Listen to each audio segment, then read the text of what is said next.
تعرف ان في محلل اداء كسب النادي بتاعه 500 مليون دولار قبل كده؟ لو ما تعرفش تعالى اقول لك.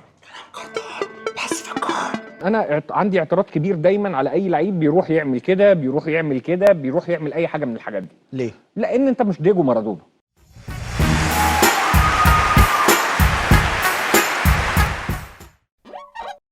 تخيل ان في مدرب في البرتغال كل ما يمسك فريق بيهبط بيه، الجمهور هناك سماه كامبس بدل كامبوس، وكامبوس بالبرتغالي يعني الاب.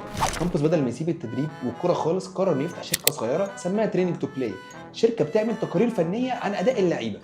سنه 2012 تقرير من التقارير دي وصلت لمورينيو وهو بيدرب ريال مدريد. ومورينيو قال لي، او قال عشان ما تبقاش وسعت قوي يعني، مورينيو قال له على فكره انا فاكرك لما كنت بتدرب ضيعت عليا موسم لا هزيمه في بورتو، بس انا دلوقتي محتاجك علشان نكمل القايمه بتاعت ريال مدريد. وقتها اقترح عليه ان هم يضموا سامي خضيره وانخيل دي ماريا. مورينيو لما راح لفلورنتينو بيريز، فلورنتينو بيريز قال له مين دول؟ دول كانوا السبب في ان ريال مدريد يبقى فريق تنافسي ويقدر يرجع يكسب برشلونه بيب جوارديولا. وبعد ما مورينيو مشي من ريال مدريد، كامبوس قرر ان هو يكبر الموضوع ويبقى مدير رياضي، ودور على نادي يقبل بالمشروع بتاعه، وده اللي لقاه في موناكو. اخد بموناكو الدوري ووصل بيهم نص نهائي دوري الابطال. بعدها راح ليل، كرر نفس التجربه واخد الدوري من اقوى نسخه لباريس سان جيرمان في فرنسا. اكتشف امبابي، اكتشف فابينho، باع خامس رودريجيز، باع فالكاو، الراجل اكتشف بعد كده رافائيل لياو. مين بقى اللي استغل ده؟ باريس سان جيرمان طبعا.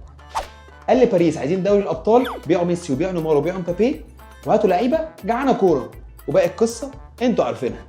السيستم بتاع كامبوس كان معتمد على انه بيتابع اللعيبه لايف، بيتابع اسرهم، لكن كمان الاهم ان هو مش بيتابع بس مستواهم في ارض الملعب، ده بيتابع شخصيات اللعيبه.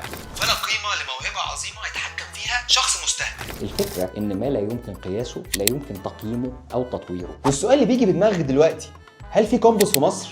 في كامبوس